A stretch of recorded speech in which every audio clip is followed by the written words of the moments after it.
Hello and welcome to the CFB edition of the Super Show. I'm your host, Walter Waddell, aka Dub Deuce 85, and I'm joined at the very beginning of the show by my guy Pete Cole. We're going to be breaking down for you the main slate 12 gamer this Saturday on DraftKings. Talk about our favorite plays, break it down game by game as we do. If you guys are watching live, we appreciate it. Definitely check that out in the live chat box. Any questions, complaints, concern, anything you got at all, definitely post it there. We'll give you our thoughts on prize picks, any wagering as well. Pete, another week of CFB upon us. It's already Thursday, and before you know it, we'll be diving in Saturday morning. So how are you feeling about things? Yeah, it's already week 3, right? So good. I love this time. I love this time of year, and we've been rolling. We've actually had a really good start to the season.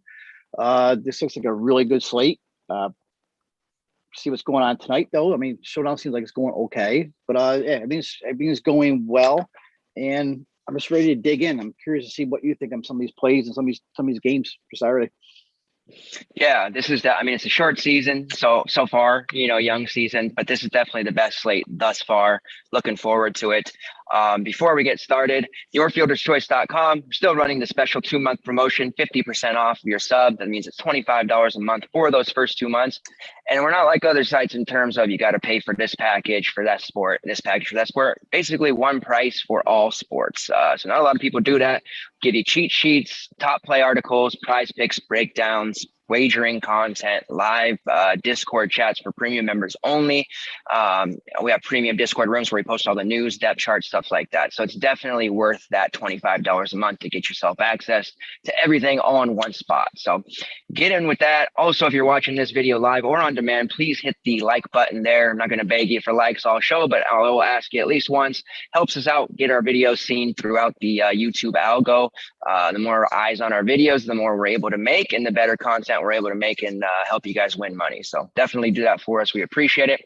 Let's dive in. Pete and I are going to switch off. We'll go game by game. I'll do a couple. He'll do a couple. We'll give our thoughts. And like I said, if you guys have any questions, just go ahead and jump in with those.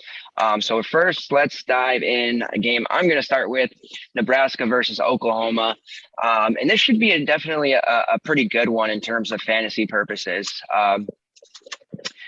I definitely am going to be targeting this game. I think right now, with the way things look, Oklahoma's defense is just okay. I think a lot of people are going to overvalue that against Nebraska. I know they're minus 22.5 favorites. Doesn't really scare me that much. 62.5 over under. So there's going to be points scored in this game.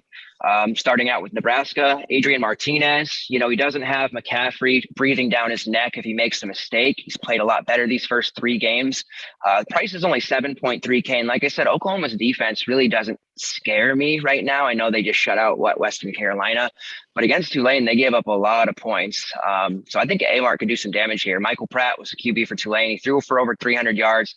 4 total touchdowns, 3 passing, 1 rushing. He has a little bit of dual threat upside there, like Amart. So he could do some damage. He scored 28 plus fantasy points in all 3 of his games this year.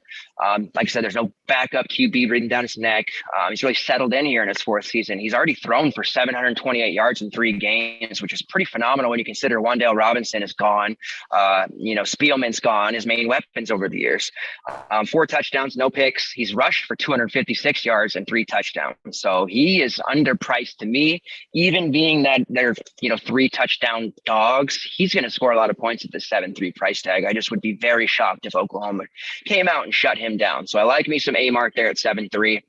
RB situation for Nebraska is horrendous. That first game against Illinois, we were told that, hey, we're going to have a guy that's going to bell cow for us, and we're not going to tell you who, but you're going to see in the game. And that just hasn't happened yet. Marquise Stepp, Gabe Ervin, Savion Morrison, all those guys are getting touches and kind of taking turns. So it's a really difficult situation to try to peg, and we thought it would be. So, and then you also have to consider that Amart is taking rushing yards away from these guys. When they're in the red zone or the goal line area, he's calling his own number. He's not rushing to these guys. So touchdown equity is low.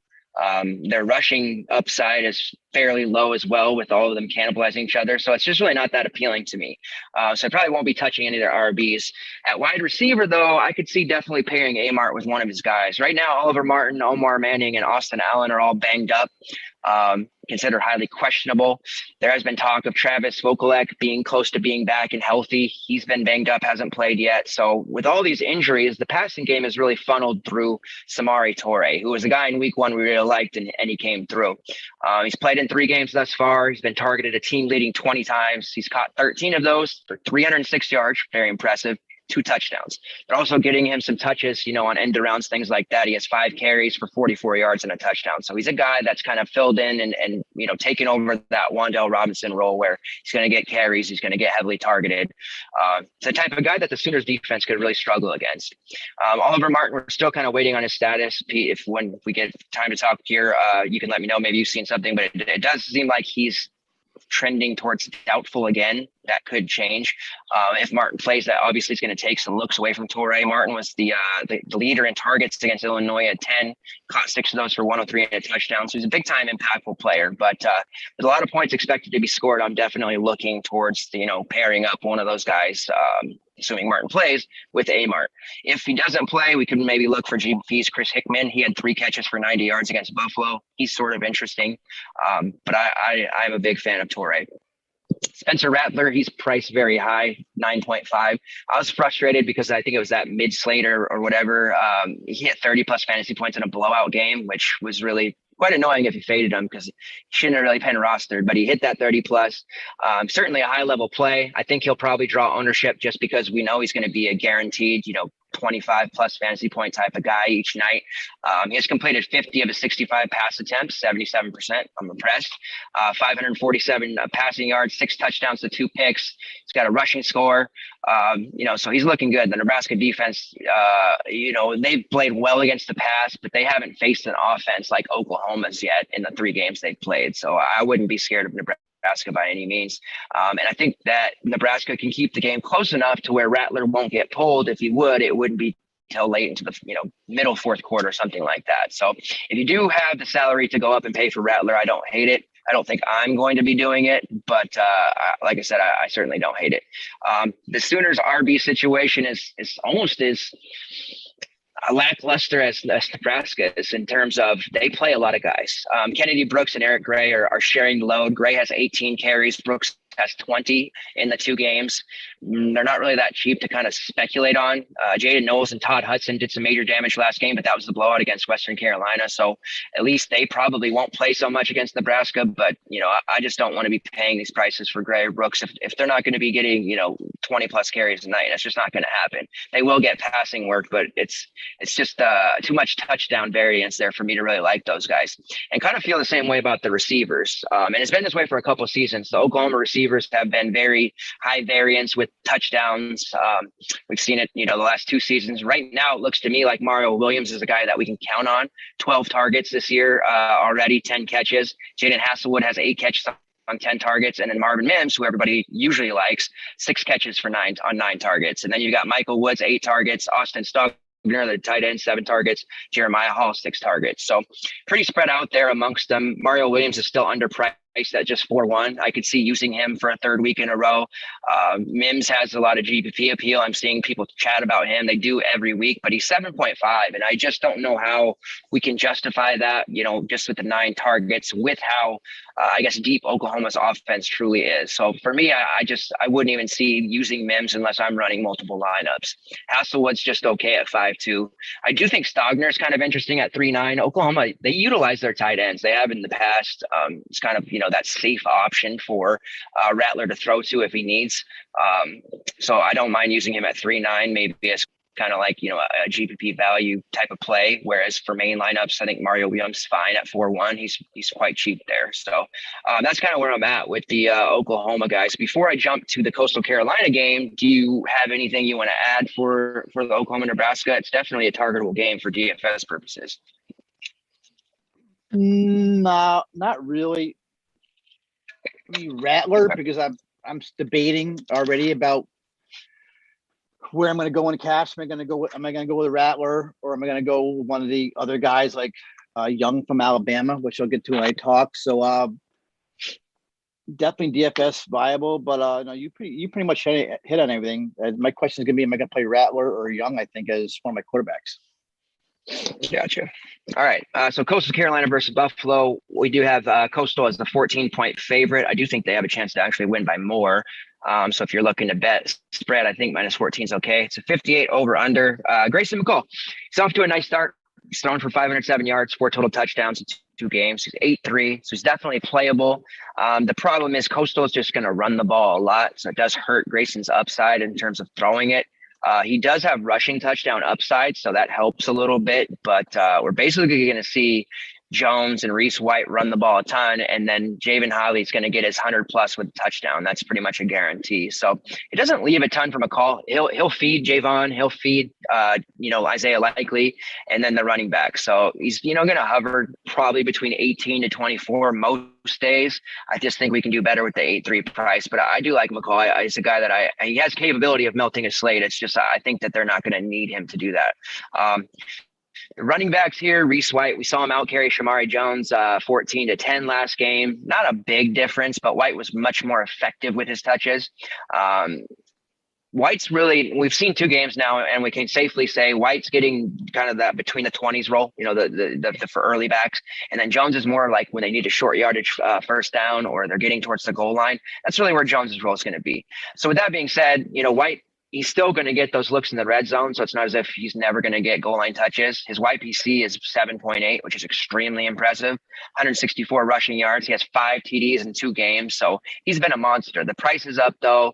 You look at, Jones, who has 143 yards and 2 touchdowns. His YPC is also 7.5. So even though he had kind of a lackluster game last time out, the game before that, he was a monster. So it's not like you can just sit here and look at and say, well, Shamari Jones he sucks now.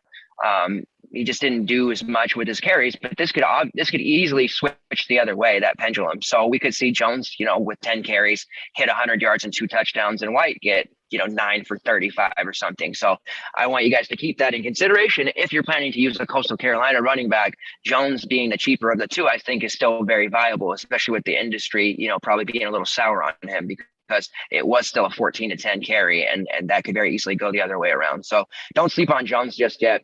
And then Javen Hiley, he's a stud. I mean, plain and simple, he's a stud. He's got 12 passes, been targeted 14 times, 255 yards and 2 touchdowns. Like I said, he's likely going to get his 100+ and the touchdown no matter what. And then Isaiah Likely, the tight end, he's caught 10 passes for 104 yards, 14 targets. No other player on the team has more than 4 targets. So if you do target Coastal Carolina, at least the production is going to come from the running game with Reese White and Shamari Jones, and then in the passing game, it's going to be Javon or it's going to be Isaiah. The rest of the guys really aren't involved that much. So you have 4 players you can target here and take one of them, and you have a really nice, safe, high floor. At the end of the day, I may not end up using any of them, but like I said, those guys are safe if you do want to target them. And likely he's pretty reasonably priced for a guy that is going to see 5+ targets regardless of game script. On the Buffalo side, Kyle Van Treese, if he could throw at all, 5.6 would be a pretty nice GPP value price. But there's just too many other quarterbacks to that you want to get those safe points on. So I'm not going to be looking his way. I do like Kevin Marks here. He's inherited a bell cow role. He shared it last year that, there was 2 running backs there. But now he's really just the guy as the RB1.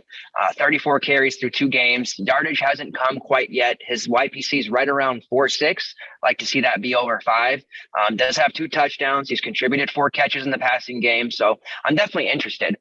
That Coastal run defense, even though they've won pretty easily in their first 2 games, they have given up almost 200 yards per game on the ground. So that's something, kind of noticeable there. Jalen Adams of Citadel rushed 16 times for 100 yards.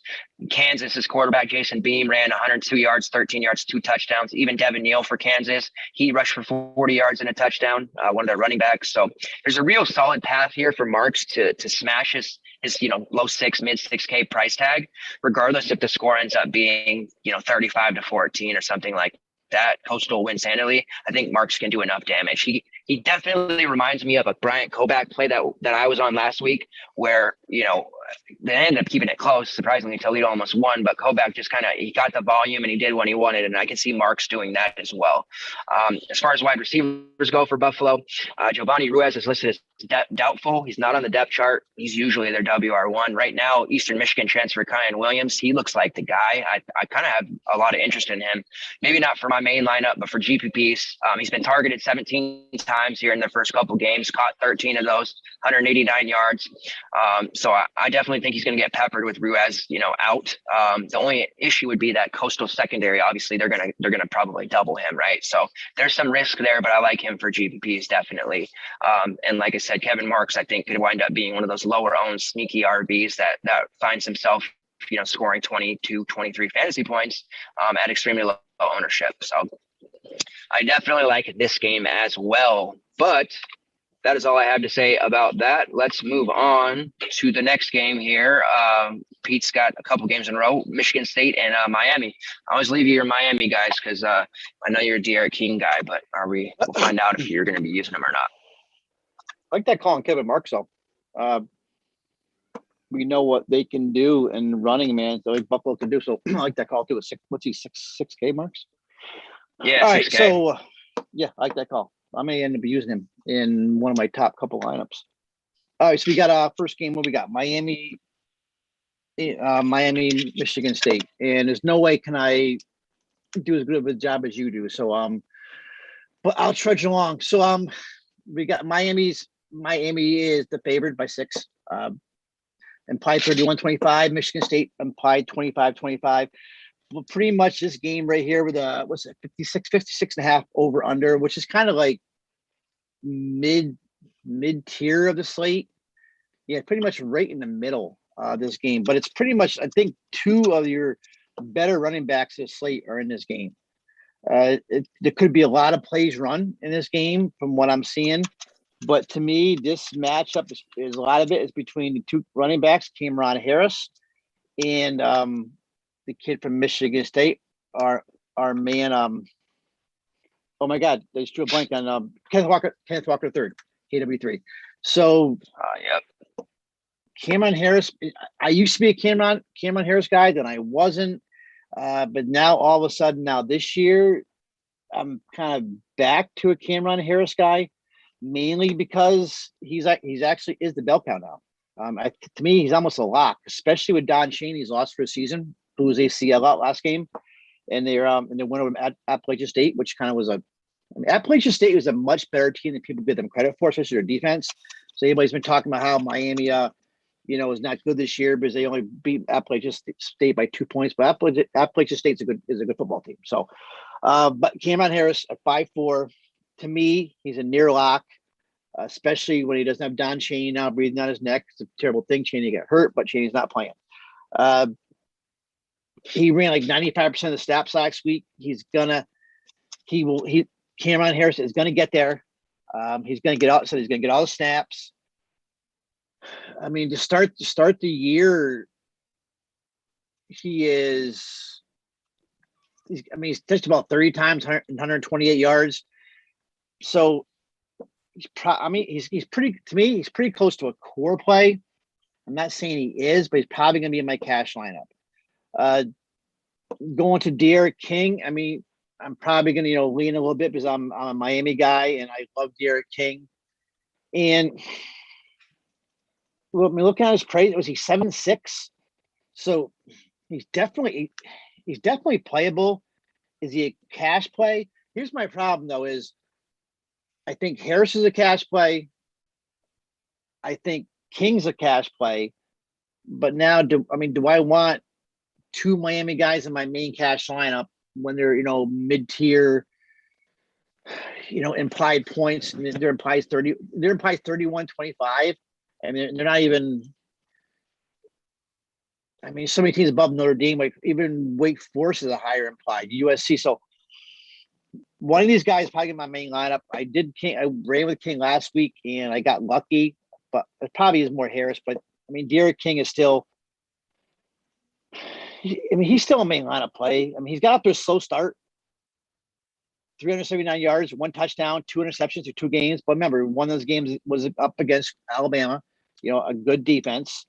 And Appalachian State. So Appalachian State is no pushover. Last year, he threw for 26-86, 23 touchdowns, 5 interceptions. But we know King has got dangerous on the ground. Last year, he ran for more than 500 yards, 4 touchdowns last year. He's already got 89 yards on the ground this year. So King, what I like about King is that dual threat. You know what you're going to get from him. You're going to get definitely. We saw it last week. I mean, he may start up slow, but by the end of the days, he's going to accumulate points. But once again, it comes down to, do you play him in the hit with Harris in the main lineup? I'm not sure. So I guess as we go through the slate, we'll see. But to me, King is one of the top 3-4 quarterbacks in the slate. Mike Harley, breakout game. I still think it's coming. But it's not there yet. 6'3" though. I always kind of don't like that price though, but I do think that he's too good. I don't like the price. To me, Charles Rambo at 6'1" is GPP play. So that's pretty much it for Miami. Cameron Harris is a core lock, and Derrick King is pretty much borderline. Going to Michigan State, we get Kenneth Walker third. I mean, we talked about him in our summer previews. We knew he was going to do some special things. We saw him a lot last year, and he has. I mean, one thing Michigan State is actually, they've already matched the win total last year. They're 2-0 start, and it's pretty much been KW3. It's been a major part in that turnaround. He's pretty much reinvigorated. That's the word I want to say. The rushing offense that last year is probably bottom 10, one of the worst in the country. And now, I mean, this year 2 games, 321 yards, 5 touchdowns, 30 carries. He's actually averaging a crazy 10.7 yards per attempt. I mean, of course, that's going to go down a bit, but I mean, we saw what he did last year. We know he's got the talent. So probably because of his price,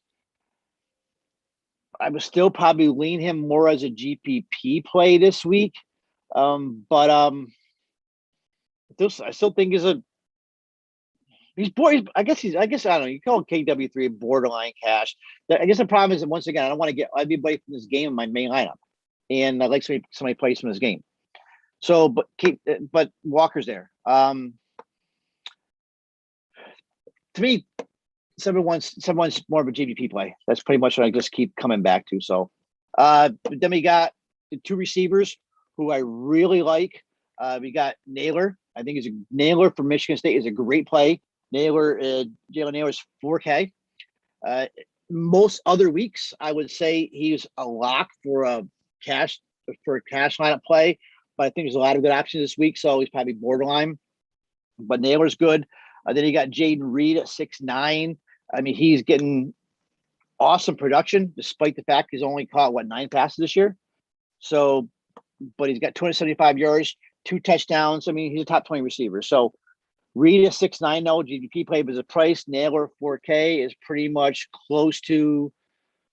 I can see him in a cash play, but I said there's a bunch of other options we like. Also, receivers between like 3 and 4K. So pretty much, I gotta make a decision on Kenny Walker. What am I gonna play him in cash or GPP? If not, probably more GPP. And then one of the Miami guys, but it's gonna be Cameron Harris. I just think Harris is. There's nobody breathing out his neck now. He's the bell cow. He's a lock. He's getting 100% of snaps. So that's pretty much what I got. And for Miami, Michigan State. Which one? Virginia Tech, West Virginia. You have any plays there in this game? No, you opened my eyes a little bit because my initial run through, I saw Harris and that he wouldn't have really any competition, but I kind of glossed over him because I think I got a little too hyper focused on Marks. But I like that call at 5.4. That's a really nice price because the first thing I noticed in this game was that Walker was a bit pricey for me at 7.1 and Reid at 6.9. He's even a little pricey for me. So the two best plays on their side are kind of high priced. I think they're fine in GPP, but yeah, I like that Harris call and even Naylor at 4K is kind of interesting. So I don't have anything really to add other than, yeah, I think you opened my eyes to maybe taking a closer look at this one before the Saturday morning. And when Chaney went down on the Miami end, Harris carried the ball, all of the carries, all the carries by the running back in that second half, 79 yards. I mean, of course, King's going to be there. King ran it 19 times, 79 yards. But Harris, I think it's 5.4 is a lock. I think you pretty much, you got a bell cow at 5.4 with a team implied of 31-25. I think Cameron Harris pretty much a core play in the slate. Yeah. Virginia Tech, West Virginia. This is kind of a weird game for me. I mean, I'm not crazy about this game. West Virginia's favored by 2.5, 26.5 implied. Virginia Tech only 24.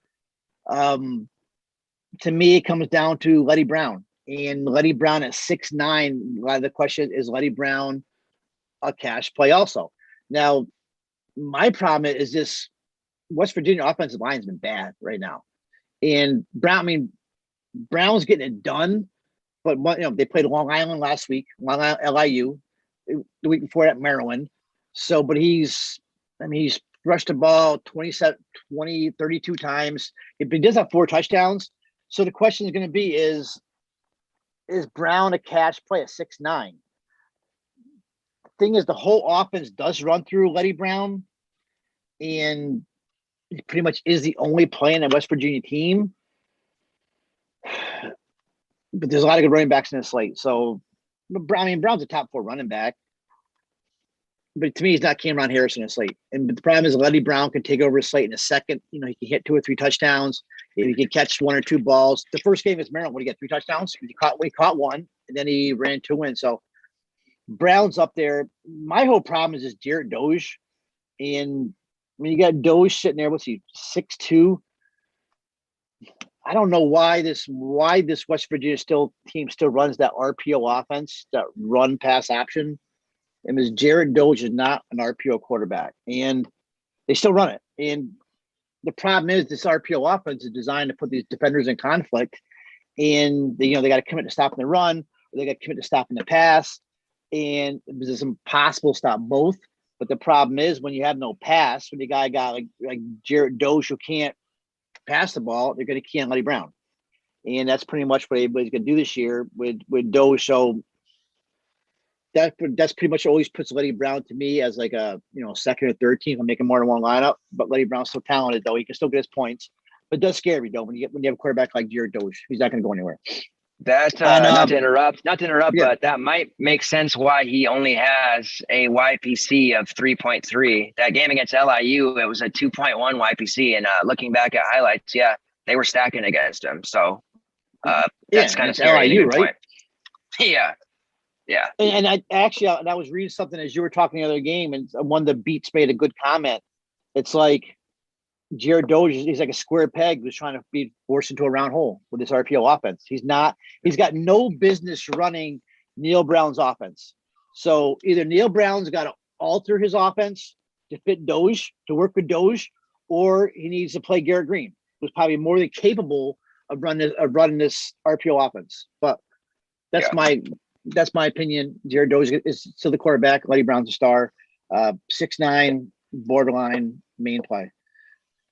On the Virginia Tech side, I do have interest though in Trey Turner at 5.0, especially with James Mitchell now is out for the year. And Turner gets goal line work. He gets all those kind of sweeps and shit. So I like Trey Turner is probably my top play. For Virginia Tech, I'm not messing with Burmeister at 6'8". I think you know more about Burmeister than I do though, but he's just not a play to me. but I do like Turner at 5-0. And I think, if I'm mistaken, wasn't Turner more expensive the first week? Seemed like his prices dropped. I think so. But I think he's going to if Virginia Tech is going to get to West Virginia, they're going to get to West Virginia through the air, and that's going to be Trey Turner. So he's my top play there, definitely. And who else we got? I mean, you got Tavon Robinson at 4-6. I'm still on Turner. I don't mind Robinson more as a GBP play. I said I'm not touching Burmeister at 6-8. So pretty much in this game, I like Trey Turner, cash / GBP play. Letty Brown, cash / GBP play. And that's probably it, man. Kind of a blah game to me. And I'm kind of worried about Letty Brown. Also, that offensive line is bad. I mean, what I've seen the first 2 games, the offensive line is bad. Not saying they're not going to put together the game against Tech, but right now, the good thing about Letty Brown, no, he doesn't have anybody. Nobody's actually stepping up to back him up. So Brown's going to get all the touches, which they don't want that. But he's there. He's a star. We saw what he did week 1. So we got to bring him up. But to me, he's probably more of a second, third team, make more than one lineup. Yeah, it's going to be tough because, like you said, he's kind of reminds me of Jared Dokes a little bit from Cincy last year when he would have games of like 20 yards on the ground, but 4 touchdowns. It kind of seems like Brown's just going to have a hard time getting yardage this year behind that line. But if they get anywhere near the goal line, yeah, he's going to be the one punching again. So he has a lot of touchdown equity, probably better as like a FanDuel play where, touchdowns count for so much over there and maybe less of a DK play. So that'll be a decision I'll have to make. There's other plays here going into this next game where I think we can play over Brown, a little expensive, but Cincinnati versus Indiana. Right now it's a 3.5. Cincinnati's a 3.5 point favorite. So we've got a close game, which may end up being not so close if the Indiana offense doesn't improve. 49 over under. People already been asking me, hey, you're a big, Michael Penix fan, a big Desmond Ridder fan. Where are you going here? And if it would have been last year before Mike's injury, then it would have been a dream matchup, right? Because going head to head, they were both playing really well. But when Penix went down, he's been back for a couple of games now. He just hasn't looked like the same guy.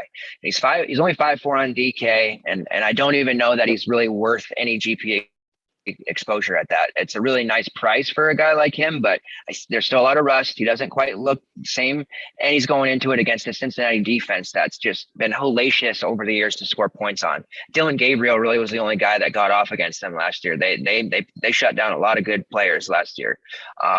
And so I'm not really on the Penix train. I'm not really looking at like a Stephen Carr for Indiana. It would really just be like maybe Ty Freifogel, who, for GPP is at 5'9". I have some interest there.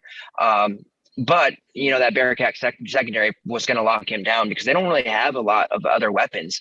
Marshall hasn't stepped up like I thought he would. They're relying on Swinton a bit more, and it's just nothing about this team really excites me right now. On the other side, though, I'm sour on Mike Penix, but I'm a big Ridder fan. I was on him over Rattler in week 1 when I kept telling you I didn't understand why they're both expected to be blowouts. Why is everyone on Rattler, even though that game against Tulane ended up being close for Oklahoma? But Ridder, he's starting to put more of a focus. The only issue I have here with him seems to be putting more of a focus on that passing game over his rushing game, and it's limiting his fantasy upside. It's helping Cincy win games, which at the end of the day is what they're trying to do. But for our fantasy purposes, it's kind of hurting us. So he's completed 72% of his passes through 2 games, which is nice. 538 passing yards, 6 touchdowns, just 1 interception. So his throwing this year looks much better than last year. I will say that. But his rushing has taken a step back. He's only rushed for 27 yards in his first 2 games, which is horrendous for him. He does have a rushing score, but this is a good opportunity going back against Indiana here, a team where, since he wants to prove they belong, for me, they're in the mix for a college football playoff spot. And I know that it's going to take a lot for them to get there, probably damn near run the table, I'm sure, but they got to win a game against a lower end Big Ten team. And they're at Indiana. So he's going to have to go back to rushing, doing some different things to confuse this defense. I do like him, as I do every week. So I'm going to have to make that decision. Am I on Ridder and Amart, 2 dual threat guys, or do I go up to Bryce Young, who you were just talking to, or you're going to be talking about, I should say. So I have to make that decision. I think part of the reason Ridder's rushing is down is that Jerome Ford is just a god, man. He showed some flashes last year. It was Dokes, was the RB1. Dokes kind of more like the plotter, right? Ford's just a speedy guy, man. He did have some games last year where I was like, wow, this guy's going to be something. So he's really grabbed the rushing game by the balls. Like, there's nobody taking that RB1 job from him. Ritter's now handing it off to him more when they get into the red zone. Instead of calling his own number, he's just giving it to Ford to punch it in. So Ford has 100+ rushing yards back-to-back games with ease, four touchdowns. He's projecting, early to be a very high-scoring, 20+ fantasy point guy. And he's in the main team. For me, he's in the main team mix. Like, if it was a decision between Ford and Letty Brown, who, I always like Letty Brown, I think I would have to be leaning Ford here. Obviously, I'd like his price to be a little bit cheaper, but at $7K, he's definitely in the mix, averaging over 28 fantasy points. I know Miami, Ohio, and Murray State aren't that great of opponents, but Indiana, like I said, hasn't looked that good either. So I'm definitely on Jerome Ford. And if I end up fading my guy Ritter, who at 8.6 is still a good play, I think you got to run Ford. I think it's probably a case of, run Ritter or Ford, just because of, even though it has a lower total, like I said, Cincinnati's going to want to show out to prove themselves and have this game to hang their hat on when it comes time for the committee to pick some teams for the playoff.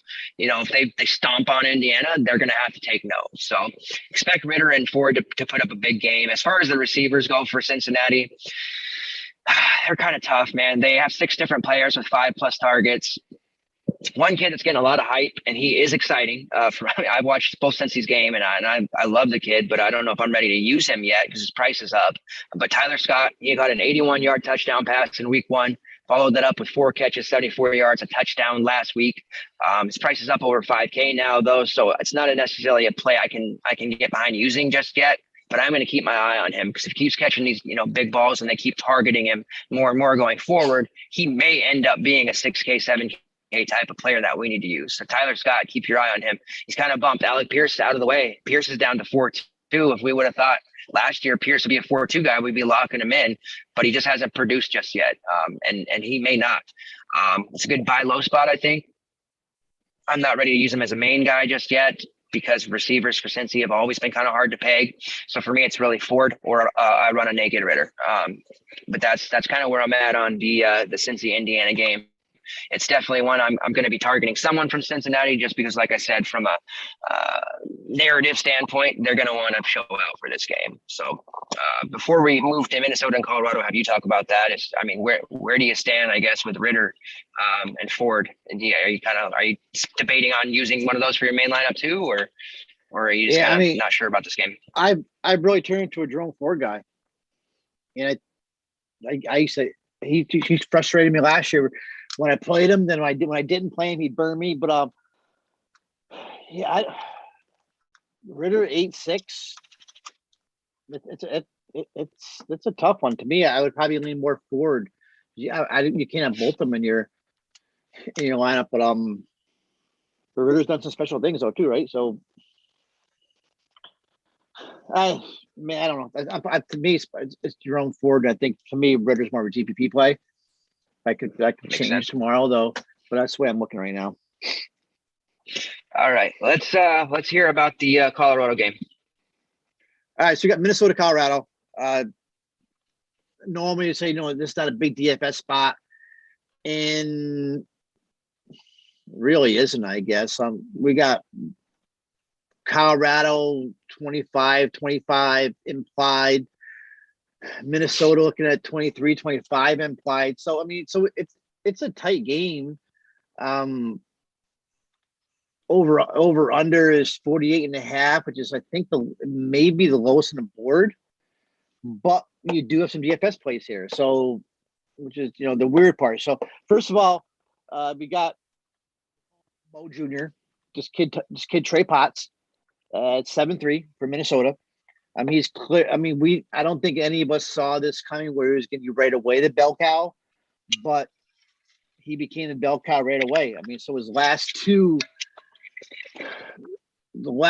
games for this kid now, 44 touches, 212 yards. That's like Mo Ibrahim numbers, 2 touchdowns. So he is 7.3 though. Problem is he had 34 carries against Miami, Ohio. So now he's going up against competition. Definitely going to step up against Colorado. We saw what Colorado did last week to A&M, to Isaiah Spiller. So this Trey Potts is not Isaiah Spiller. To me, Isaiah Spiller is a stud. He even got lucky. He had that catch at the end of the game. That kind of won me some money that we got lucky there. But probably at the end of the day, Potts is probably more of a cash play because he's gonna get the touches, he's gonna get the numbers. But I'm kind of worried though, where I don't think you're gonna see a huge game on this Potts kid because we saw what they did A&M, but he's gonna touch the ball, so he's gonna get some kind of numbers there. So to me, he's a cash play, but he's got high floor, but I don't think his ceiling is as high as a lot of people are saying. Because I'm seeing, as we've been talking, I've been going around the industry looking, and there's people that are really talking this kid up. They're calling him Mo Jr. Yeah, okay. He sent the ball 34 times against Miami, Ohio, 178 yards per touchdowns. He's not the receiver Mo is, and he's not getting the snaps Mo does. And Colorado's a good defense, so there's also a reason why this game has got a 48.5 over under. So, but still cash play. He's going to get the touches. Anytime you got a bell cow there, you want to play him in your cash lineup. So 7.3 is like borderline. I'm not in love with that price, but I guess it's fair for what the kid's done. I mean, the kid's had some really good last two games. On the other side, Derek Broussard. I'm not sure what's going on with Broussard. I'm a big Broussard guy.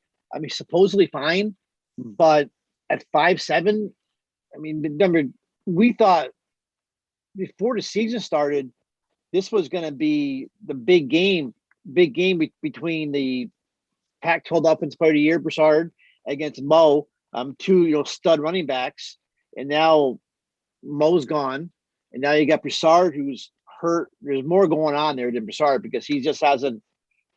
Right now, he's only got 145 yards in 2 games and 2 touchdowns. I mean, last year he was averaging 5.7 yards per carry. I mean, he was a stud. He was Player of the Year, so. GVP only. Brandon Lewis. That's my, so I want to say sneaky play. They do have interest in Brandon Lewis about running. If I'm going to run a cheap quarterback, an expensive quarterback, Lewis would be probably a cheap one I'm going to go to. Because there really not a lot of guys under 6K. But I do like Lewis. I like the price. I like his legs. I think he's a solid play. And the thing is Carl Durrell, the head coach, he's not. It's like he's protecting him. He's not airing him out, and I see why. I mean, now with Neuer gone, all these guys getting hurt. So 60% of his throws have been within 9 yards of the line of scrimmage, and he's only thrown 3 passes behind 20 yards out of 32 attempts, complete only 1 for a touchdown. So. But the kid, he can run. So he's been really good on the ground. He's got 10 rushing attempts, 132 yards. 77 of those yards were against Texas A&M, was actually a good defense. I mean, A&M's got a really good run defense, and he blitzed them out. So probably one of the best lines in the country. And he did lose some yards he got sacked a couple times. I think he got sacked 3 times. So the raw numbers look at are even better. Minnesota's defense does not scare me. I mean, they've been lit up, 71 points in the first 2 games. I really think if you want to take a flyer for a quarterback, it's a cheap one, is Brandon Lewis at 5'5". I think the kid's really done a good job. Great cash play. Probably not GVP play, but if you want to get different and then run a guy run like a really expensive quarterback like a Rattler and come back with Brandon Lewis, I'd have no problem with that, actually. The only thing, the problem is this game's going to see very few snaps. Compared to the first 2 games with these guys. I mean, first 2 games each teams have played, and I'm kind of worried about this Potts kid. Well, I think people are really overplaying him or over. I mean, numbers are there, but Colorado's a good defense, so still cash play, but I'm not going to run this kid GVP at all. That's the way I see it. All right. Yeah, to me, it looks like a horrible game to even really target with some of these other ones on here. Trap, right? I like to see a trap game. Yeah. To me, Potts he was overpriced. I mean, he did it against Miami, Ohio. If he does it against, Colorado, then maybe I'll take notice. But I couldn't imagine paying that price for him over like Jerome Ford, for example. All right, let's go to Purdue versus Notre Dame. And this is a game I have been waiting for this. Was the first one that popped out to me on the slate when I saw it. I've been enjoying Notre Dame games. They are very fantasy friendly. It's only a 7-point spread in favor of Notre Dame, 58 over under, very good chance of, that potentially going over. And this is going to be one of those ones that, you talk about it being a shootout and you want to stack it, but DK did a very good job of pricing a lot of the pieces up. So it's going to be hard to just straight up stack 4 or 5, pieces of it. It's just not going to happen. So we're going to have to pick and choose. Jack Plummer's there. He's having a really, good season early on. He lost, Rondale Moore to the NFL, but there has been really no noticeable drop off with his production at all early on. He's completed 74% of his passes, 558 yards, 6 touchdowns, no picks, no mistakes yet. That he hasn't been forcing throws or looking at bad windows, bad reads. This Notre Dame secondary is going to test him. They've got future pros in there with their safety with Hamilton and whatnot. So it'll be interesting to see how he plays against them. He has lethal options around him at the running back spots, the wide receiver spots, tight end. So I can see using potentially, Plummer. Plummer to me has that look of a cash game type of play where I have no issue using him because he's not going to go under 20 fantasy points very often.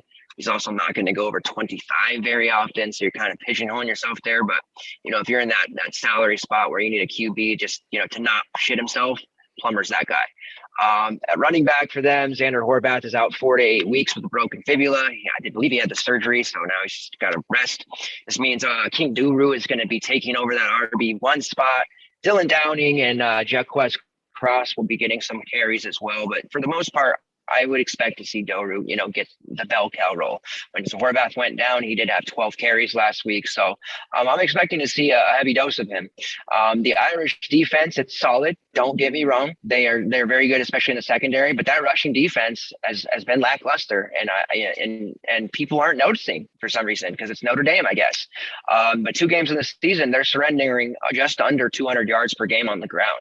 Deshawn Corbin, 144 yards and a touchdown. Deshaun Ward, 76 yards and a touchdown. And then last week, Mr. 0.7%, Brian Kobach, 122 yards and a touchdown on 21 carries. Very good YPC. So they've been gashed for big fantasy days by 3 running backs already in just 2 games. So Duru comes in here at 4.6K. He doesn't project. I don't think they've adjusted the numbers in the place I'm looking because his numbers look low to me in terms of fantasy point projection. I think he's going to be way higher than that. I think he's going to see less ownership than he really should. And Kobach was a play that I lived at, I was sold on. I'm going to live and die with those type of plays. So you give me a guy like King Doru at 4.6, getting RB1 spots, because I would have been all in on Horvath here too. And I'm going to be doing, every week against Notre Dame, I'm taking the RB1 until further notice. If Notre Dame proves to me, and they don't got to prove to me personally, but if they show the world that they're going to stop the run, then I'll start thinking about it. But until then, it's kind of a no-brainer play. Until they play like a team that doesn't really have a true RB1 or their running back suck, then maybe I won't. But I'm playing King Doru. I'm on record right now of doing that. And they can't. It's not like they can stack the box, to solve their rushing issues. Purdue, especially, David Bell, Durham, they got weapons in the passing game. You have to respect them. So I'm just going to keep targeting that rush defense for now. David Bell is a monster. He's tough to pay. The price is high going against Notre Dame, but I think you can probably say he's matchup proof. 18 targets in 2 games. He's 13 catches, 247 yards, 3 touchdowns. I really am kind of interested in the tight end, though, Payne Durham, but he's up there at 6'6", which is kind of a tough price too. He's got 11 of his 12 targets for 174 yards and 3 touchdowns. And then Jackson Anthrop, 10 catches off of his 12 targets, kind of solidified himself as that WR2. So they really have a destructive force at the receiver spot, and they're going to be putting up numbers all season long. So I'm very interested to see how Notre Dame adjusts to a team that can run or pass here and not be one-dimensional. As far as Jack Cohn goes on the other side, I guess he could be in play for game stacks. He went off for 30 plus against FSU, which was a bit of an anomaly. I think you're going to see him kind of settle in between that 16 to 22 range typically. So I don't think we're really talking about using him too much. The running game, definitely elite. Kieran Williams, 120 yards, 1 touchdown, 9 catches, 108 yards, a touchdown. And then you got Tyree there. He's got a rushing touchdown and a receiving touchdown himself, 6 catches for 73 yards. The problem is their YPCs are horrendous right now. Both are under 4 for YPC. And that was mostly, that Florida State game. They didn't rush for a ton of yards. So that's going to have to start changing as Notre Dame plays better teams. Like they've got Cincinnati coming up.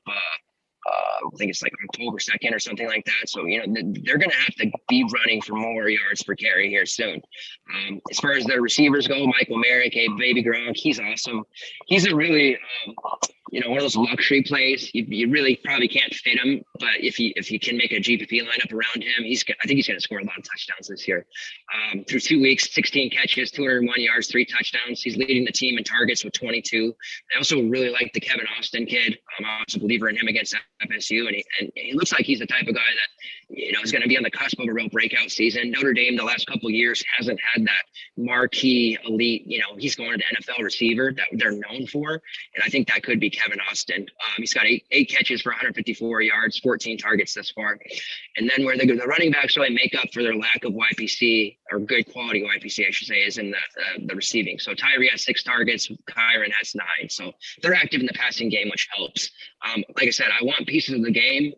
It's just going to be difficult because of how priced up all these guys are. So you're really going to have to pick and choose. Do you want to pay 7.9 for Plumber?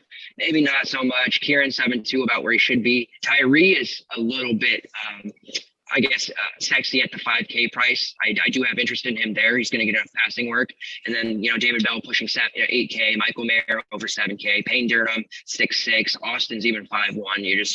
You're going to be taxed for, getting any of these guys. And it's a shame because there's going to be a lot of points scored here. So depending on the rest of your build, maybe then you fill in with guys from this game instead of starting your build with these guys and just kind of let it progress from there. But you're definitely going to want exposure here. It's just a matter of your risk tolerance for what you're willing to pay for these prices, because DK did a good job of pricing these guys up so that people can't just click them in like no-brainer type status. So do you have anything you want to talk about this game? It's definitely sexy. Or should we move on to the Clemson game? I mean, just the Williams 7-2, to me, this is like the week I play Williams, and to me this is like a make or break week for me for Williams.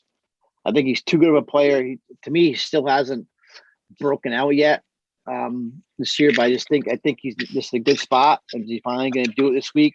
I like Williams a lot this week, and if he doesn't do it this week, then I'm probably off him for a while. But I like the Kieran Williams 7-2. It's probably one of my favorite plays, and also the Braden Lenzy 3-7. We've all heard about Lindsay's speed and stuff, and how he's so fast, and Austin has thrown the most targets, but Lindsay is, he's pretty much, he is a slot option there, and a 3-7, all it takes is one throw. One throw, he's one throw from a long touchdown, and he's going to make value at that price. So of course GVP only, but I like that Braden. I get, maybe it's more of a gut call, but I like the Braden Lindsay at 3-7. No, 2 personally. Dig it. Yeah, Lindsay's kind of a guy. That price is definitely appealing. To me, he's kind of, even at that price, maybe more of a GPP guy, because I don't think he's going to see the targets, but he's going to be like a burner. He'll take it to the house. So yeah, he's definitely worth looking at 3-7. So that's a good call out. There's a lot in this Georgia Tech Clemson game. There was some rumors about DJ, the QB for Clemson, having issues, but I guess that was debunked. So tell us what's going on here, because Georgia Tech's had a QB change too, it looks like. Yeah, so we think it's been. There is rumors going around that there's some kind of problems going in the camp there with DJ, but it looked like there's not much truth to it, but it probably does need more to investigate. Just it's just something to keep your heads up. But to me, DJ is just overpriced anyways for this week. He's too expensive, so I'm not playing this guy in cash anyways. But so Georgia Tech. So we got a game here, Clemson, Georgia Tech. Blowout. So we got Clemson, the third highest implied to slate, 40 points implied. Georgia Tech's the lowest at only 12 points. Clemson is going to put the hammer down here. We know it. Especially after that Georgia game. They're going to have no mercy on people. You want to play the Clemson side, but to me, it's so hard to play the Clemson side. There's so many weapons, you don't know where they're going to go to. So to me, it's like classic GBP, not much for cash. But of course, quickly on the Georgia Tech side, We don't know who the quarterback is. Jeff Sims. So I've always liked Jeff Sims. We played him a lot last year. Dual threat guy. He's the type of guy that certain game situations he can actually. We played him in DFS and main lineups before. He came through in the other games. He didn't come through, but he was actually the starter heading into the season. They opened up against Northern Illinois, I believe, and then he was injured. They got beat by 1 point that game, and then Jordan Yates, redshirt freshman, came in the next game, his first career start, and they beat Kennesaw State. And that actually Trad Biotti kind of saw some action in that game also. So now we got three quarterbacks. Dave Patno, the OC, is saying that I'm not telling anybody what we're going to do. The quarterbacks know, but I'm telling the press. I mean, come on, they're playing Clemson. It's not like it's a game for a bowl here. I mean, they're going to get their ass stomped. And he made sure that their traditions are that they don't tell players about, they don't tell who's hurt and injuries. But whatever. I don't get, to me personally, I like to see Sims in there, but it's not going to matter. So on the Clemson side, there's so many ways they can go here where they can store. They can score GBPs only, but I do really I have a lot of interest in Will Shipley. I think this kid, Will Shipley, is a stud. What's he, 5'3"? I think he's 5'3", right? He had a really good first game. His first game of the season was quiet. Of course, against Georgia, he had 7 yards on 4 carries. But in the last game, he really showed that he could be their stud. He could be the RB1 at 80 yards on 8 carries, 7-yard TD, and then he had a 13-yard TD against South Carolina State. Shipley is going to be the real deal. I like him a lot. Of course, GBP only. When you got Lynn J. Dixon is now is like a 3 to me. He's not even. I'm not even considering him, and he's at 6'2". So if anything, I'm playing Shipley in GBPs, especially I like the price 5'3". Pace also 4.6, not a bad price, but to me, Lynn J. Dixon is done. He's a hothead. He's had problems with the coaching staff. He's immature, and I think now he's pretty much RB3 now. So it's just a tough game for DFS purposes. It really is.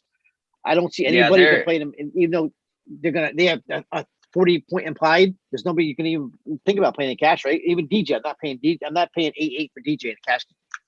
No, I'm waiting to use DJ in a close game. He's gonna, because he hasn't really exploded yet. And then they're listing Shipley and Pace as co-starters, so that they're noticeably jumped. They jumped Lynn J, which is interesting. I thought Lynn J was going to be big this year, but Shipley and Pace are going to be a nice. They're going to be a nice 1-2 combo for the next couple of years, because Pace, Shipley definitely, I can see what you're saying there, but Pace is going to be good too. Watching Pace run, he's really elusive, like herky jerky, like he's out there, crossing people over with a football. So I like what their running game is going to be. But this is a nice team for the future here. They might not have a great year this year, but next year definitely. But you're right, receiver wise, Ross at 6'2", Nagata at 6K. No. There's just nothing here really. And Georgia Tech, we're certainly not using Georgia Tech, because we know Georgia Tech guys are they're high variance, and they're using three or four running backs right now. Smith, Mason Gibbs, and some Griffin. They're just, you can't touch them. They're all getting work. So we all thought Mason was going to take over, and then we thought Gibbs was going to take over, and then Smith won't go away. So I agree. There's not a lot there. I don't like that game at all. It's just GDPs only, even though it's a high implied. Maybe you get lucky somewhere, but that's pretty much it. So, all right. So we got next game. I guess this is mine too, right? So we got Bama and Florida. This is gonna be fun. This will be fun. Yeah, if I can find it. So we got Bama is touchdown. 14.5 favorite. 37.5 implied. Florida 22.75. So first of all, quarterback situation, which is a mess with Florida. I don't know, mess, but I guess for a mess for DFS purposes. To me, if this is personal opinions, if Florida has any chance of beating Bama, Anthony Richardson needs to be the quarterback. That's just me personally. He needs to be the quarterback. I think especially the matchup. I don't know. I think, and I always thought Dan Mullen's a great quarterbacks coach, but to me, Richardson's the guy. I think he's a great quarterback. But for DFS purposes, it's hands off. It's rotating. It's rotating quarterbacks. Maybe some GVP plays here. One guy I do have interested for him for GVP only is the running back DeMarcus Bowman. And I actually brought him up last week also. He's a kid. It's $3K, minimum price. Former 5-star recruit, came actually through Dave Bowen, Clemson. But it's probably, to me, I think it's going to be a game ship call. It's going to be a blowout. You can see Bowman's going to get a bunch of touches in the second half. And I think that Bowman, Anthony Richardson is going to be a backfield pairing of the future. So I just see at some point Bowman's going to take over from Malik Davis and Damon Pierce, and I can see it's actually second half of this game. So just don't see by DeMarcus Bowman, GVP only, but at $3K, I can see 1 or 2 touchdowns, 75 yards, something like that. So, and that's all I honestly for Florida. I'm not messing with these guys. So we said the quarterbacks not messing with Blake Davis. We learned that lesson last week. That's it. On Bama side, I mean, do have the high implied. So what's Bama's? Like I said, Bama's implied is 37.25. The fourth highest of the slate. So I'm battling back and forth on what I'm going to do with Bryce Young. And so I was saying earlier, to me, it's a big decision whether to go with Bryce Young with this. So what is Bryce Young is? I just deleted his expensive. price. Yeah, it's expensive. 9.2. And to me, it's almost like comparing Bryce Young with Rattler, and with the prices. And to me, Spencer Rattler is a safer play for cash. I've just seen a lot of people talk. I've watched this a lot of boards, a lot of talk, and everybody saying you play Rattler or Bryce Young in cash. And to me, it's a Rattler call. Young's. I'm not saying Young's a pushover, but I mean he hasn't ran like we thought. Like he hasn't ran so far like we thought he was. Of course, now my numbers aren't coming up here. Okay, so he's actually, this is his first road start. His first start on the road, I believe, right? Yeah, because he had. Where were they? Where was the Miami game? Where was the Miami game? Miami was in Atlanta. Actually, Miami. Okay. It's his first true road start. Yeah, Miami was in Atlanta. Mercer they played in Tuscaloosa, but I think that I'm still got some trepidation on Young. I mean, he's played. Let me see. He's played 11 career games, 2 starts, which are both in the last 2 weeks. He was a 5-star recruit, 571 yards, 7 touchdowns, 71% of his passes wasn't bad. And his first ever start was a neutral site. Yeah. It was neutral site was in Atlanta. So to me, GBP play. I know a lot of people are arguing saying Young is a cash play, but I think if I had left that kind of money, I'm going Rattler.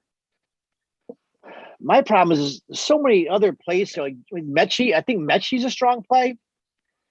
And he's still like searching for that big game. This may be it. I have a hard time right now putting my finger on this game over where as I see all these guys as GBP plays. I see Brian Robinson. 6'4" GBP play.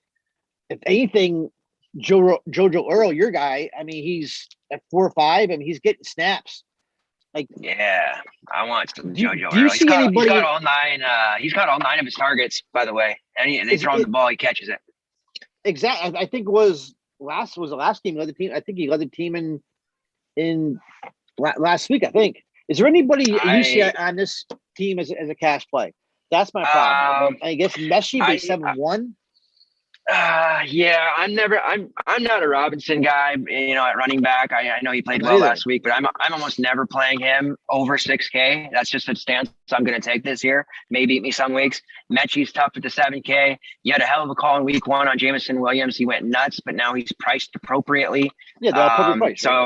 So I don't really think there's anything here for cash, except I could see playing JoJo Earl, playing around with a build. I kind of like, putting him in there. I do think him and Young are kind of coming up together, right? So maybe Earl is going to become his guy, and Earl, he's been compared favorably to some Alabama legends of the last few years. So I could see using him there at 4-5 because he's going to get targets, and he's sure-handed. But yeah, it's going to be tough. And I do think Young is playable in cash, but you make a good point. The problem is I'm very biased against Rattler. I just don't like Rattler very much for whatever reason. So I could see using Young over him, but you're probably right. With Rattler being at home, it might make a little more sense just in case Young gets rattled. Maybe in the first half, Florida is able to get under his skin a little bit, and then ultimately the second half they're going to win. But maybe just that that bad first quarter is enough to knock him off of Rattler, and Rattler scores more. You got to think about stuff like that. It's more GPP because like Trey Sanders at 3.8. Good GPP play. He's getting 7-8 carries a night. But you can't use him in cash probably. So you do make a good point. It's tough to use anyone in cash here. And I feel like when I'm looking at it, like I'm looking at an implied at 37.25, like I need to have one or two of these guys in my cash lineup, but there's nobody to me right now that's a smash play. They're all appropriately priced. They're all good plays, but there's nobody like I say like it's 1 week like Jameson Williams, week 1. I thought Williams was a great play, but now he's sitting at 6.7. Good play, but I think we can find some other plays that are better point per value plays. Yeah, I agree. So, GPP game. It's definitely a GPP game. It could go either way. I do think Earl slides in as maybe like, a last guy in. He's in that sub 5K range that he's playable. But yeah, he's definitely not a guy you're starting your lineups with, for sure. So, all right. So we got 3 games left. I'm going to talk about the next 2, and then Pete will take us home with the Ohio State. I got USC versus Washington State right now.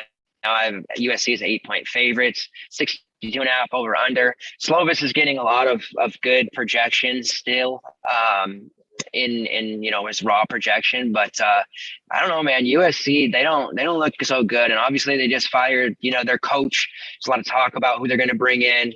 Slovis is definitely a good price at 7.2. Cougars can be beaten. But Slovis, he doesn't run really at all, so he's going to have to throw touchdowns, and he really hasn't thrown touchdowns. He's only got 3 in 2 games, and for him, typically to make value, he's going to have to throw 2 or 3 a game at minimum. But it is an intriguing price at 7.2, so I think people will be looking that direction. Issue is his main target, Drake London, is dealing with a back injury. Those can be tricky playing through those. They can, even if he's cleared, he could very easily extend out and tweak that again. 7.9 is a very high price to pay for him. I got a little lucky on that late night slate. I faded him and everybody was stuffing him in and he didn't quite get there because of that injury. So we'll have to monitor that. I do like Taj Washington at 5K. He would be the one that I would want to play over a JoJo Earl if you can find that 500, because if London's out or limited, Taj is going to get fed. So I'm a big Taj Washington anyways from his time at Memphis. And you got guys starting like Joseph Manjack, who hasn't really done that well, but he had been starting. Gary Bryant's been looking good the last game or two. So there's just a lot of tough cash plays that are really just not going to be there. And this team still has 3-4 running backs that are cannibalizing each other between Ingram, Barlow now, and Malpe. So it's a tough game for me. I think Taj Washington's really the only one from the USC side I'd feel comfortable with. And even though Slovis' price at 7.2 is appealing, I think he's going to get a lot of ownership. I'm not ready yet, because this USC team could come out and just fall flat on their face. The coach is gone. There's probably going to be a lot of kids who are pissed about that, because if he brought them in, you know what I mean? So I don't know what to expect from USC right yet. I do like WSU, and I kind of like even looking at Jaden Delora over Slovis, where if the chalk's going to go to Slovis, kind of swapping over to Delora.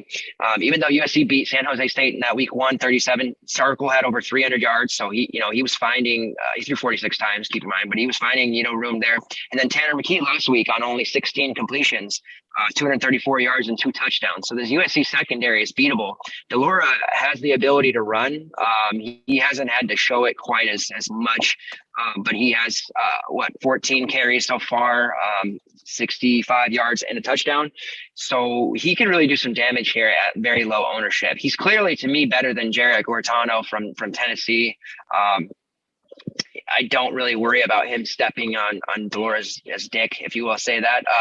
Delora had some problems with the coaching staff and some, suspensions, whatnot. Seems all that's behind him. So he's ready to go. So I really like him as the play at 7-4. And to me, he's borderline cash viable. If I'm not going to go Ritter against the field and I want to pay down, Jaden Delora's a guy. I think he could really tear up USC. He has the weapons around him. We know Max Borghi's there, 6'7". Borghi's probably a GPP play this week. And it's simply just because whatever reason Rolo's not giving him the work. He had 11 carries in week 1, only 13 in week 2. He has scored 2 touchdowns though. He has a personal goal of scoring a touchdown, at least one in every single game. So that's intact at the moment. But it's puzzling to see a player of his caliber not get 20 plus. And I wonder if Rolo's babying him a little bit because, he had the serious injuries last year he was dealing with, and he doesn't want to take a chance of getting hurt again. But at some point they're going to have to unleash Max Borghi. Could be this week potentially, but we'll have to see. They've got McIntosh there as their backup, and then Wisconsin transfer Nakia Watson just in case. But yeah, it's Borghi's backfield GPP. Now looking at receivers, you have a lot of pairing options here because they're cheap. As far as targets go, let's break down the target share. Travell Harris, 14 targets, Calvin Jackson, 13. And then surprisingly, Deshawn Stribling. I haven't watched more. I just watched the one WSU game in week 1. I didn't watch last week, but Deshawn Stribling has 15 targets, 7 catches for 74 yards. Everybody else is pretty low. Borghi's 4th with 6. So the rest of the receivers are kind of not really in play. But if you're looking for a pairing partner for Delora, even in GPPs, maybe Stribling's only 4-2. You see, he had 2 for 10 that first week, but the week after that, 5 for 65 and just a ton of targets. Jackson is the one that the field seems to I guess, gravitate towards. He's been kind of chalky on that first slate. You saw he has, excuse me, 10 catches for 168 and a touchdown. So I definitely think he's good at 4.9, but Travell Harris is kind of, the game breaker. If you want to pay up to 5.5, he's definitely a good play. He has 30 fantasy point upside. You see there against Portland State, he did score 26, 680 and 2 touchdowns. He has a lot of touchdown upside and equity in this offense, and he has for a few years now. So Harris, Jackson, Stribling, either one of those 3 is definitely a good pairing partner for Delora. I think the passing game for the Cougars is going to do some damage against USC. And then reeling back to USC real quick, just to talk about targets, Drake London has 24 targets. So that's why he's priced so high. If he misses, the next closest is Taj Washington with 14, and then Gary Bryant with 5. So expect Taj Washington to probably be pretty chalky if London ends up out. It'd be nice if that news broke super late, right, maybe middle of the day where people are not around, to where we could pivot over to Taj Washington and get him at lower ownership, because I think he could do some damage. So this is definitely a game you want to look at targeting, but it's for me, I'm targeting the spots people aren't looking. Delora, one of the WSU receivers, and then a guy like Taj Washington. Whereas I think a lot of people are going to go to Slovis, and it may work out, but I don't trust him just yet. FSU versus Wake Forest. This is a 4.5 spread for Wake Forest, 61.5 over under. Definitely a lot to like here. Are you watching your guy Montreal Johnson?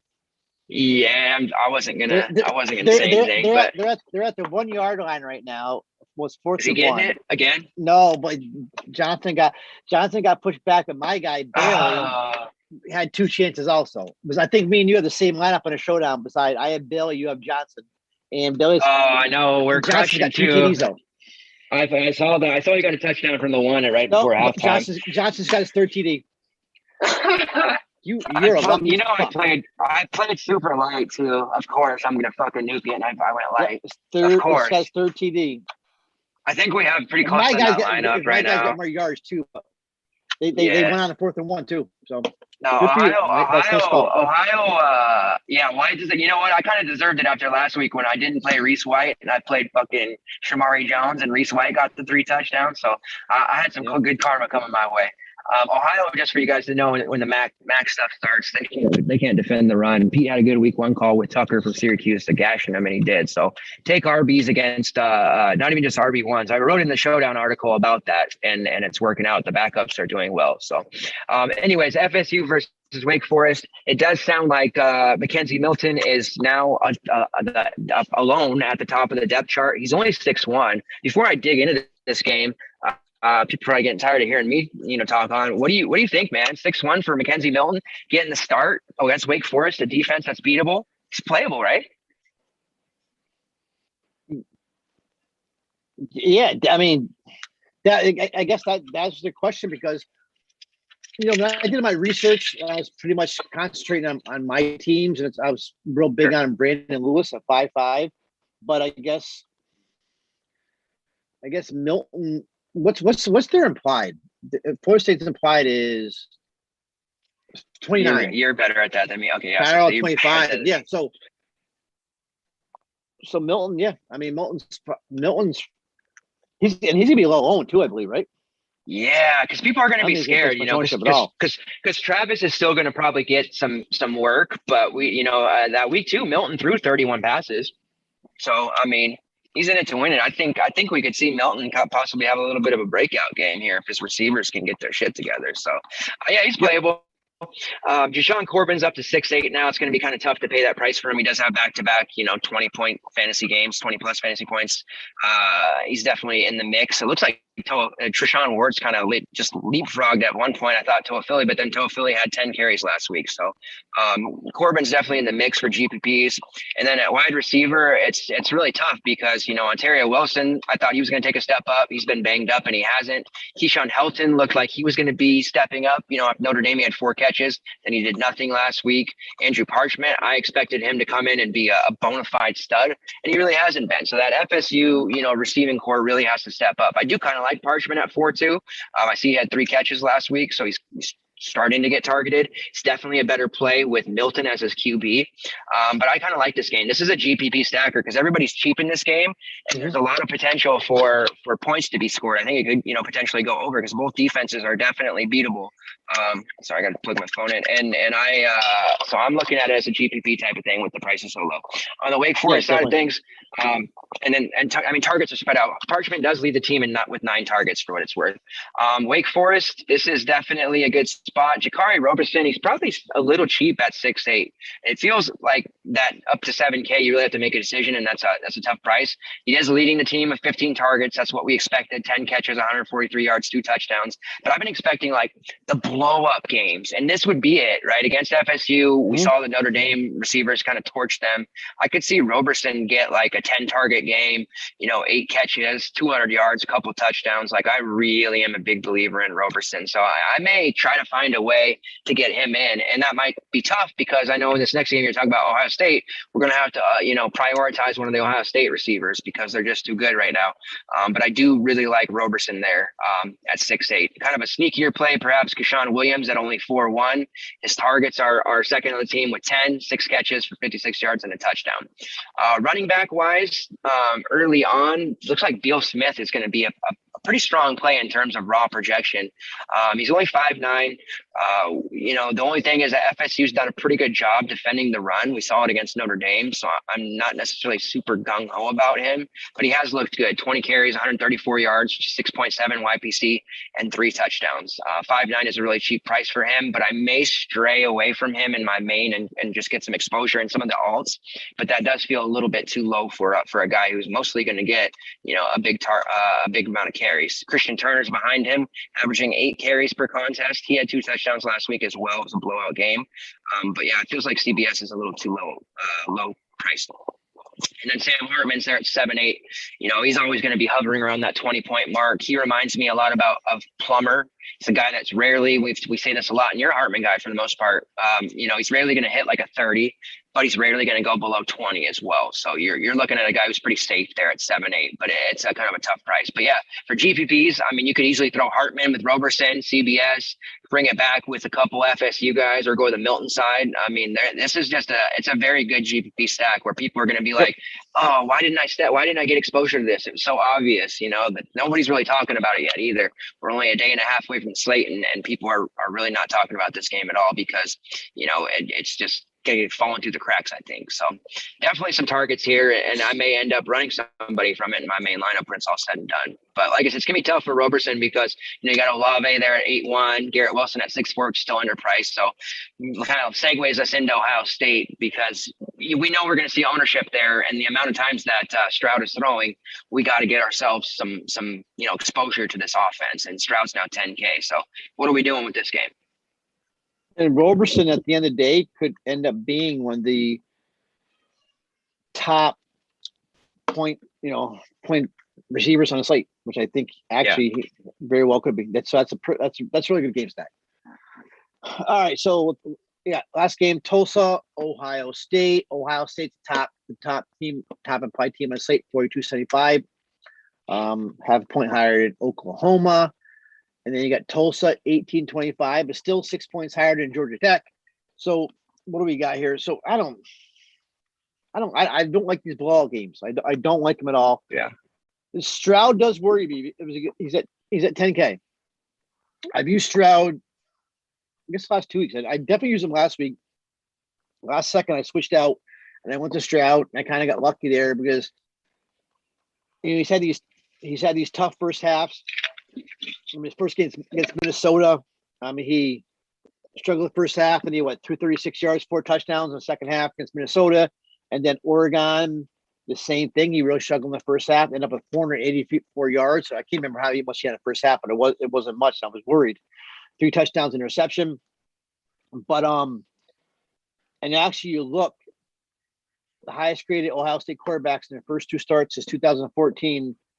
Fields 90.3, Stroud 81.4, and Dwayne Haskins 79.7. So he's between Fields and Haskins, which is pretty good company, actually. Ryan Day's been saying all week though that they put too much on his back right now, and they're going to change some play calling, which could be coach speak or not. It does make me step back a bit when you got a 10K price. And I think they have probably put too much on the kid's shoulders. So, I mean, it's probably a GBP only to me for Stroud. I'm not paying 10K in cash, but I wouldn't argue against somebody that did. So GBP receivers, Olave and Garrett Wilson. Once again, Garrett Wilson 6'4" is a lock. I mean, that's a misprint. I don't know what DK is doing here, but even. And Olave is 8-1, but I still think at the end of the day, if they're both priced the same, I'll still be using Wilson probably right now. I just think right now, I think Wilson's playing better. So he's getting he's getting the targets. Smith, I'll rather call him JSN, Smith Najiba, I think it is, but you may see some ownership going his way, but he's only 5.5. But pretty much last week, we talked about him 2 weeks ago. I think it's a great call because he's pretty much going to that slot role. But last week's pretty much the game script where they're playing from behind. So I don't think you have to see that this week when they're going to be playing from obviously ahead against Tulsa. So don't expect Najee to have a big game like he did last week. So to me, it's the fade at 5.5. So Wilson, cash. Olave GPP, Stroud GPP, and now the runners. I mean, the whole thing is this Trayvon Henderson thing. Eventually, he's gonna be the one. But you really, I mean, he had 14 carries, but you did see Ohio State did go to him when they needed a spark, and you saw that against Oregon. They did go to Henderson, and he gave it to him. So I'm thinking you're going to see every week Henderson getting more and more at 5.2. He's eventually going to pass Mayan Williams. So they're all GBP's plays also. Tulsa side, I do have some interest in the Prince kid, the Derrick Prince. What's Prince's price? 5.5. Only 5.5. I do, especially if you're doing some game stacks, or even if you're going to use Wilson and maybe in a Stroud kind of as a run back, because he does get involved in the passing game. I kind of see him as a sneaky play. He's 5.5. But remember, if Tulsa, when we know they're going to fall behind, I mean, they're going to fall behind quickly. And Ohio State has allowed 472 rushing yards, 5.4 yards per carry in 2 games. So, in Oregon and Minnesota are both run teams. So, I can see Prince at 5.5. I would definitely, and he get some receptions in the backfield also. He's the one out there during passing downs. I can see Prince as a sneaky play at 5.5. So if I'm going to run a couple lineups, I'm going to run a lineup with Prince in the same lineup with Olave and Wilson. Maybe like a Trevion Henderson, kind of like a game stack, and run it back with Prince. Yeah, I like that. He's definitely a guy that's going to go low owned, and I had it penciled in as kind of a fringe main team play because Verdell just gashed him for 161 and 2. Ibrahim the week before he got hurt, he gashed him for what 140 or 160 actually, and 2 touchdowns. So yeah, he strikes me as a guy that could do some damage. I was going to say though, I kind of feel like that's a good. I'm glad you said that Travion Henderson is going to start taking over, because I almost felt like at 5.2 he was worth using this week, because if they get way ahead and like you said, they're putting too much on Stroud, he had to throw 50 plus times. They may want to keep that number under 30 this week. Maybe there's a big dose of Henderson this week, and he runs more to get him in and out of there. They're going to go up by 3-4 touchdowns and get out of there healthy, and nobody getting hurt. Maybe Henderson sees closer to 20 carries this week. So I kind of have interest in him. He's very close, dangerously close maybe to making my main lineup, because I think he's going to score like 18 plus this week. And I like Henderson actually in Brooks. And the thing with, and Prince, the thing with Prince is, Shamari Brooks is there too, stealing snaps, but Prince is going to be out there when, on the passing down. So that's where we're looking at Prince at a 5.5 good play. So. Yeah, and Prince has got a YPC over 6, so he's definitely strong. But I think so. That's the slate. Let's talk about some prize picks here. Pull a few up. Man, there's one for later. Oh, New Mexico's playing Texas A&M later. Okay. Oh, that's in the morning, actually. I was going to say Terry Wilson has been playing really well for New Mexico. His 182.5 passing yards kind of jumped out there for me, but they're playing Texas A&M, so maybe not. Let's see here. Will Levi's. Okay, so I don't see it. Let me call it up. I'm too busy watching this Ohio, Louisiana. So rushing touchdowns, Cameron Harris, your guy there, 0.5. All you have to do is get 1. We certainly like that. Jerome Ford, 1 rushing touchdown. I wish they would have done 0.5. I think Jerome Ford over 1. I think we see him score probably, 2 at least. Desmond Ridder has 0.5 rushing touchdowns. That's a good bet. Now, receptions has been the one that we've really done well with, so let's pull that up. If everybody's out again for Nebraska, Samari Torrey over 4 receptions, definitely a fan of that. They're going to add more too. They've been adding more later. Wandale Robinson has been peppered with targets. His reception total is 5.5. So I like his over. What about the Jalen Robinson 5? What's Robinson? Well, how many receptions last game? People actually, I don't have his numbers in front of me. Maybe not. For tomorrow, yeah, I don't know.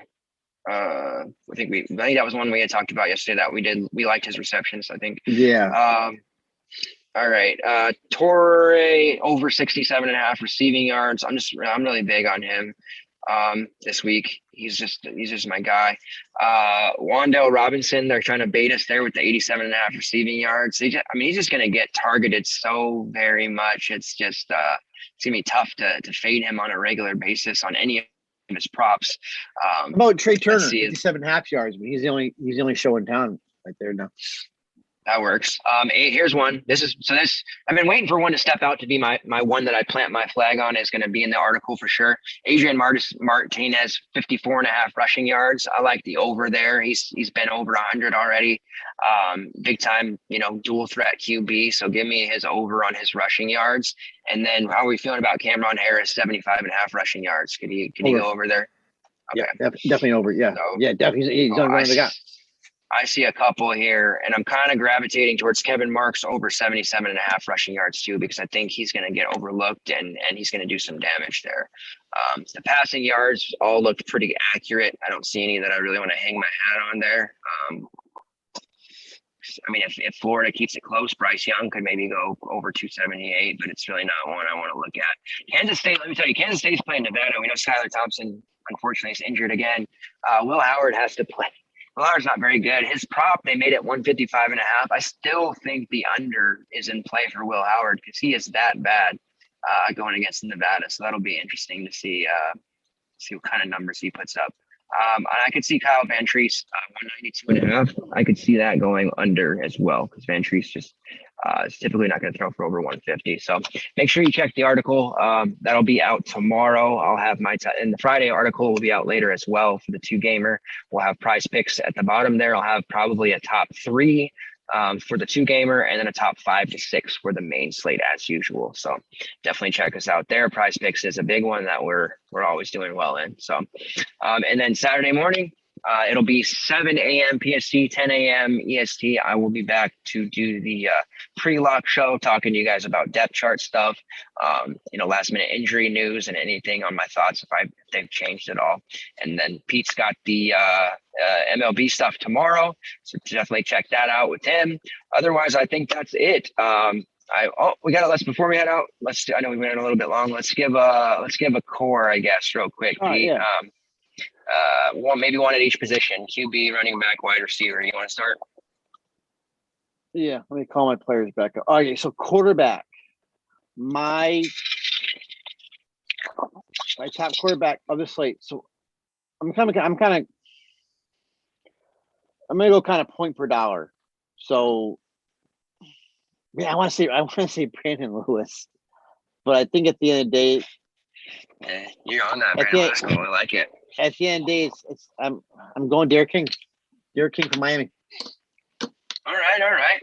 I didn't think you'd say that one. That's good. That's cool. Yep. That's cool. All right. So quarterback for me, I'm going to Amart. I may end up regretting that call, but I don't think I will. I think he's too cheap, and if people are going to overlook the dual threader, I'm expecting him to put up another 30 for me. So how about a running back? Cameron season. Cameron Harris, Miami. But Miami stack. I got another. But who's your running back? Because I have a 1A, but you may say mine. King yeah, that's true. That's not even a question for me. And Kevin Marks. Kevin Marks is my 1A. I like if Kevin Marks was 5'5", I'd be all over Kevin Marks. But the Cameron Harris at 5'4" to me is a lock. So and the King Duro, yeah, definitely. All right, wide receiver. And my top wide receiver. Yeah, so we can't say Wilson. So let me say, Jakari Roberson. Jakari Roberson for Force. Oh, okay. Yeah, I like it. You're sticking your neck out a little bit. All right. Yeah. This is a tough one. I think I'm going to be on the as this comes with an asterisk. If depending on the over Martin status for Nebraska, I may be rolling with Samori Toure with the Amart stack together because Torre's a very versatile weapon. He's already got 230+ games. He's a big time, guy. He doesn't even get peppered with that many targets. He's just super efficient with what he does get, and he gets carries. So for me, I'm going to go Torre. So we're a little off the board with our plays, but that's why you guys love us. We like pride ourselves on those leverage plays. That may change. Saturday morning I may have a slightly more refined core depending on the injury news in Nebraska. But I feel pretty good about this slate, Pete. So appreciate you joining me as always. Any final words before we head out? No, this may one of the more competitive, tighter slates of the year. I pretty much had my lap set the first 2 slates. This may be a little bit tougher one though. but it's good. Yeah, we should see some variety within lineups, which would be nice. Yeah, so, definitely. Appreciate everybody. Get over to YFC, yourfielderschoice.com. Take advantage of that 2-month promo, 50% off. I'm Walt. He's Pete. Appreciate it, guys. Take care. Win lots of money this weekend. See you. Good luck, guys.